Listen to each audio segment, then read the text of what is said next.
বৃন্দাবনে যেদিন রাসলীলা হয়েছিল, শারদীয়ার পূর্ণিমার পূর্ণ চন্দ্রের উদয় হয়েছিল, সেই দিন 28 রকমের ফুল ফুটেছিল বৃন্দাবনে। যারা কুড়ির ভিতরে ছিল, কুড়ির ভিতরে থাকার কথা, তারাও যে সবাই ফুটে উঠেছে রাধা গোবিন্দের যুগল লীলা দর্শন করবেন বলে। শুধু তাই না, অনাদিরাদি ভগবান এইরূপ দশা দর্শন করে নিকুঞ্জ কাননে এসে দেখছেন একটি শ্বেত কমল আর একটি নীল কমল, তারা উভয় সংযুক্ত হওয়ার জন্য লালায়িত হয়ে আছে। এইরূপ দশা দর্শন করে হেরতরাতি ওইছা নভাতি,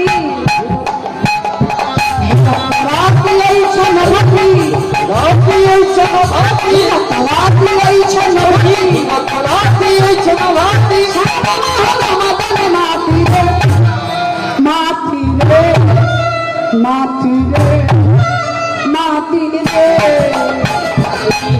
রাতি ওইছা নভাতি,